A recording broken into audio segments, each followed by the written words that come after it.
কি বললাম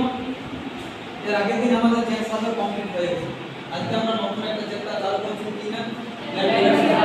plan table সার্ভেতে আরেকটা কি বলা হয় প্ল্যান টেবিলিং বলা হয় একে প্ল্যান টেবিলিং বলা হয় আর সার্ভে বলা হয়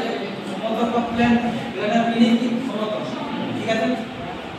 প্ল্যান টেবিল সার্ভে এর অফিস ওয়ার্ক এবং ফিল্ড ওয়ার্ক দুটো একই সাথে করা হয় চেঞ্জ সার্ভেতে কি করা হয় চেঞ্জ সার্ভেতে আমাদের অফিস ওয়ার্ক রুমে এসে করতে হয় কিন্তু আমরা দেখি চেঞ্জ সার্ভেতে শুধু মেজারমেন্ট আমরা একটা খাতার মধ্যে লিখে রেখেছিলাম কিন্তু অফিস ওয়ার্কগুলো আমাদের রুমে এসে করতে হয় কিন্তু প্ল্যান টেবিলে এগুলো করতে হবে না শুধুমাত্র পুরো ফিল্ডে গিয়ে একই সাথে অফিসের কাজ এবং ফিল্ডের যা কাজ সবই একসাথে করতে হবে ঠিক আছে তো এই প্ল্যান টেবিল সার্ভে আমরা কি ছোট কোনো কম্পিটিশনে করতে পারবো পারবো না কারণ আমাদের এই প্ল্যান টেবিল সার্ভেতে ড্রয়িং শিট থাকে আর অনেক ভারী ভারী ইনস্ট্রুমেন্ট থাকে সেই অনুযায়ী আমাদের কিছু মেরিট জোন থাকে আবার কিছু ডিমেরিট জোন থাকে মেরিট এর মধ্যে কি কি পড়ে যদি আমরা সময় কম লাগে খরচা কম লাগে